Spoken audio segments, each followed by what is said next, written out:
আহা ঝুনু, আজকের দিনে তো কিছু ভালো রান্না করতে ইচ্ছে করছে। তোর তো অনেক দিন কিছু ভালো খাওয়া হয়নি। দিদা, আমি মাংস খেতে চাই। কতদিন মাংস খাইনি দিদা। তুমি কি মাংস রান্না করবে আজ? মাংস রান্না করতে পারি, তবে তাতে একটা মুশকিল আছে রে। মাংস আনবো কোথা থেকে? গ্রামের মাংসওয়ালার দোকানও তো অনেক দূরে, তার ওপর মাংস কিনতে অনেক টাকা লাগে। এই বয়সে এত দূর যেতে পারি না রে ঝুনু। দিদা, এমন করে বলো না। তোমার জাদু তো সব পারে। আহারে, আমার ঝুনু তো ছোট নেই আর। দিদার জাদু সব পারে তা নয়, তবে বুদ্ধি দিয়ে কিছু করতে পারলে তার দাম অনেক বেশি। দিদা, তুমি কি কিছু একটা করতে পারবে? আমি তো দেখেছি তুমি কত কিছু করো। কিছু করো না দিদা, কিছু করো না। দিদা তার কোলের উপর থেকে ঝুনুকে নামিয়ে দেয় এবং নিজের সেলাইয়ের কাজে মন দেয়। ঝুনু নিজের খেলার মধ্যে নিমগ্ন হয়। মাঝে মাঝে নিজের ছোট্ট হাত দিয়ে মাটিতে কিছু আঁকিবুকি করতে থাকে, যেন কিছু ভাবছে। একটু পর ঝুনুর মুখে একটা আলোর ঝলকানি দেখা যায়। সে তার নতুন চিন্তা নিয়ে উঠে দাঁড়ায়। কাকু, আপনি মাংস বিক্রি করেন? হ্যাঁ খোকা, তুমি কি মাংস কিনতে এসেছো? হ্যাঁ, কিন্তু কাকু, আমার কাছে না টাকা নেই। আপনি কি আমাকে সামান্য হলেও মাংস দেবেন? টাকা দাও, তবে মাংস দিতে পারি খোকা। আমার কাছে তো টাকা নেই। বুঝতে পেরেছি, বুঝতে পেরেছি। আচ্ছা, তোমাকে একটা উপায় বলি, সেটা যদি করতে পারো তাহলে তুমি মাংস পেয়ে যাবে, বুঝলে? কি উপায় কাকু? আপনি যা করতে বলবেন আমি তাই করব। গ্রামে যে বড় বট গাছটা আছে না, মানে ওই গ্রামের শেষের দিকে, সেখানে গিয়ে দাঁড়াও, ঠিক আছে? তারপর 3 বার জোরে জোরে বলে ওঠো, মাংসের পেড়ি, মাংসের পেড়ি, মাংসের পেড়ি। হ্যাঁ, দেখবে কি হয়। হ্যাঁ, কিন্তু মনে রেখো, মাংস পেলে সেটা বাড়ির চালের উপরই রান্না করতে হবে, ঠিক আছে? চালের উপর রান্না করতে হবে? দিদা তো এমন কখনো বলেনি। আরে, তোমাকে যা বললাম তাই করো না। দিদার কথা না শুনলেও চলবে, আমার উপর বিশ্বাস রাখো, বুঝলে?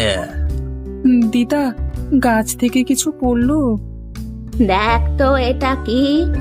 এ তো সত্যই মাংসের পেটি। সত্যি মাংস পেয়েছিস ঝুনু? দিদা, আমাদের মাংস পেয়ে গেছি। এখন তো আমরা মাংস রান্না করতে পারবো। কিন্তু মনে আছে, বুড়ো মাংসওয়ালা বলেছিল এটা চালের ওপর রান্না করতে হবে। তা না হলে হয়তো এই মাংস উধাও হয়ে যাবে। দিদা, আমরা চালের উপর রান্না করব। একই, এই ঘরের চালে মাংস রান্না করতে যাচ্ছে, এরকম কিছু সম্ভব নাকি? এ বৃষ্টি আসবে, দেখি কি হয়। না রে ভাই, এটা ঠিক হবে তো? মানে আমি শুনেছি এমন অদ্ভুত কাণ্ডে বড় বিপদ ঘটতে পারে। দিদা, তুমি ভয় পেও না, আমি তো আছি। তুমি শুধু রান্নাটা শুরু করো। ঠিক আছে, আমি চালের ওপর উঠছি। সবাই সাবধানে দাঁড়িয়ে থাকো। আই রে, বজ্রপাত শুরু হলো। এইটা কি রান্নার কারণে হলো? দিদার জাদু আছে কিনা কে জানে। দিদা, তাড়াতাড়ি করো, নয়তো বৃষ্টি চলে আসবে। ঝুনু, মনে সাহস রাখো। বুড়ো মাংসওয়ালার কথা মনে রেখো। সব ঠিক হয়ে যাবে। বাহ, এমন সুগন্ধ আমি আগে কখনো পাইনি। এটা নিশ্চয়ই দিদার জাদুর ফল। দিদা মাংস রান্না করলো আর বৃষ্টি শুরু হয়ে গেল। হ্যাঁ, এ তো সত্যি একটা রূপকথার গল্পের মতো। কিন্তু মাংসের গন্ধটা এত দূর পর্যন্ত পৌঁছালো কিভাবে? দিদা, দেখো সবাই কত খুশি। হ্যাঁ রে ঝুনু, তবে মনে রেখো, এটা শুধুই মজা করার জন্য নয়। আমরা সবাই মিলেই ভালো থাকতে চাই, তাই সবাইকেই একটু মাংস দিতে হবে। সবাই এসো, আজ আমাদের মাংসের ভোজ। ঝুনুর জন্যই আজ এই দিনটা সম্ভব হয়েছে। তাই সবাইকে বলছি, এসো, আমরা সবাই ভাগ করে খাবো। এই লোকটাকে আমি আগে কখনো দেখিনি তো, কেমন অদ্ভুত ভাবে আমাদের দিকে তাকাচ্ছে। কি ধরনের লোক? এর সাথে তো আগে কখনো দেখা হয়নি। ওকে দেখে কেমন অস্বস্তি লাগছে। দিদা, ওই লোকটা কে? সে কেন আমাদের দিকে এভাবে তাকাচ্ছে? জানি না রে ঝোনু, তবে মনে হয় সে আমাদের খাওয়া দেখে আকৃষ্ট হয়েছে। আমার নাম কাশীনাথ, আমি এই গ্রামের পাশের জঙ্গলে থাকি। আজকে তোমাদের মাংসের গন্ধ আমার কাছে পৌঁছেছিল, তাই দেখতে এলাম। এ তো বেশ মজার ব্যাপার, কিভাবে মাংস রান্না হচ্ছে বৃষ্টির মধ্যে। তুমি আমাদের এত কাছেই থাকো অথচ আমরা কখনো তোমাকে দেখিনি, এ তাজ্জব ব্যাপার। আমি সাধারণত গ্রামের বাইরে থাকি, তবে আজকে মনে হলো গ্রামটা একটু ঘুরে দেখি, তাই তোমাদের সাথে একটু ভাগাভাগি করে খেতে চাই, অনুমতি পেলে। আমাদের এখানে সবাই মিলে ভাগাভাগি করেই খাওয়া হয়, তুমিও বসো। আজকের দিনটা সত্যি বেশ মজার ছিল, তাই না? তবে ঝুনু, তুমি জানো কি আমি কেন এসেছি? না কাকু। আসলে তোমাদের গ্রামের এই জমিতে একটা পুরনো রহস্য লুকিয়ে আছে, সেটাই জানাতে এসেছি আমি। আজকের দিনটি এই রহস্যের প্রথম ধাপ ছিল। তুমি কি জানতে চাও কি সেই রহস্য? কাশীনাথ, তুমি কেন এসব বলছো? এ তো সাধারণ মাংসের ভোজ ছিল, কোনো রহস্য এখানে নেই। না দিদা, এটা সাধারণ কোনো ব্যাপার নয়। এই মাংস রান্নার মাধ্যমে তোমরা যে প্রাচীন অভিশাপ জাগিয়ে তুলেছ, সেটা তোমরা জানো না। তবে ঝুনু যদি সাহসী হয়, তাহলে সে এই রহস্য উদ্ঘাটন করতে পারে।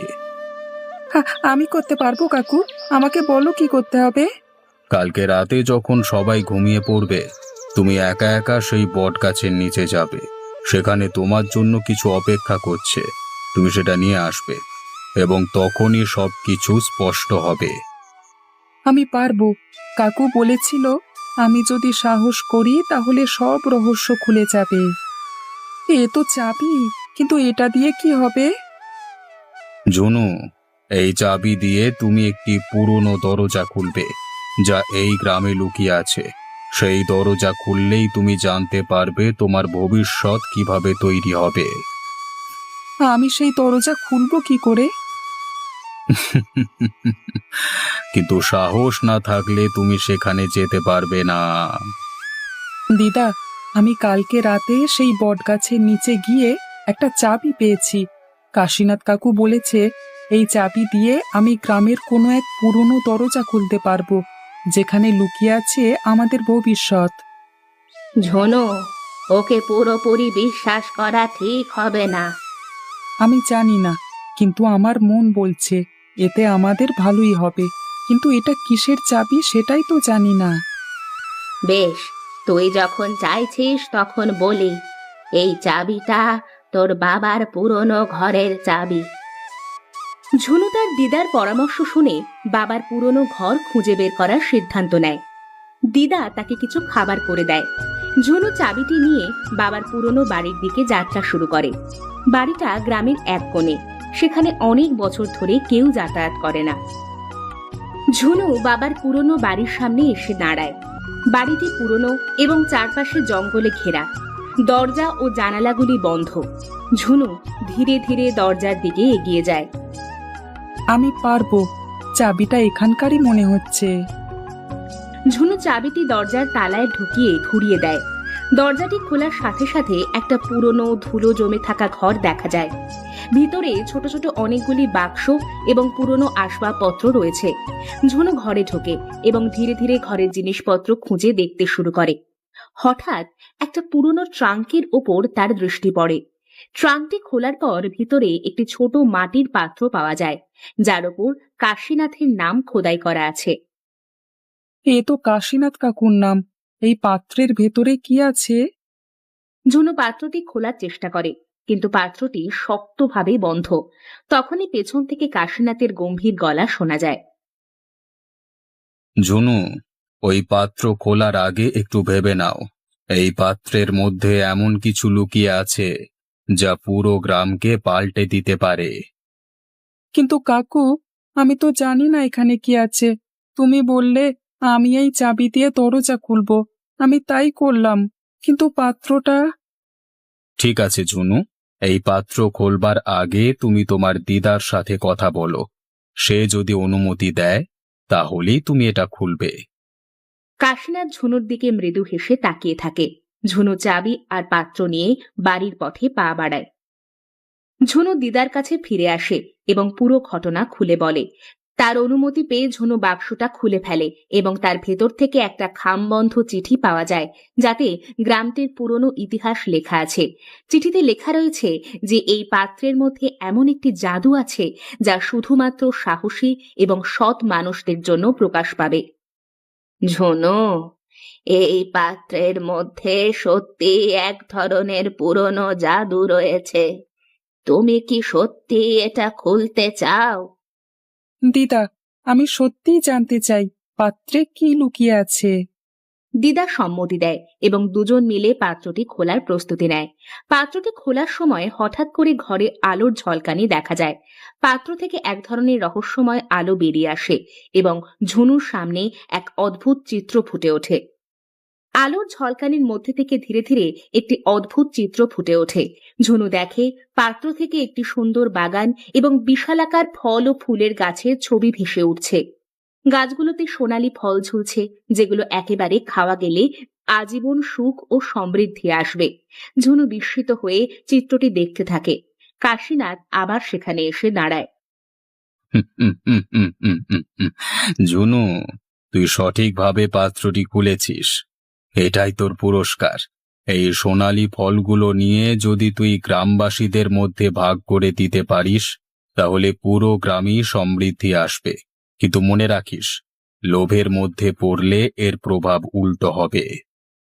কাকু, আমি অবশ্যই গ্রামবাসীদের মধ্যে ভাগ করে দেব। আমি চাই আমার গ্রাম যেন সুখী এবং সমৃদ্ধ হয়। ঝুনু, তুই সত্যি আমাদের গর্ব। তোর মতো সাহসী এবং সৎ মানুষরা সত্যি জাদু করতে পারে। আমরা সবাই মিলে এগুলো ভাগ করে নেব। ঝুনু ও দিদা মিলে সোনালী ফলগুলি গ্রামবাসীদের মধ্যে ভাগ করে দেয়। সবাই ফলগুলি পেয়ে অত্যন্ত আনন্দিত হয় এবং খেয়ে আজীবন সুখ ও সমৃদ্ধি লাভ করে। কাশীনাথ তাদের এই দান দেখে সন্তুষ্ট হয়ে বিদায় নেয় এবং গ্রামটি আবারও সুখ ও শান্তিতে ভরে ওঠে। ঝুনু তার সাহসিকতা এবং সততার জন্য সবার প্রশংসা পায় এবং পুরো গ্রাম তাকে সম্মানিত করে।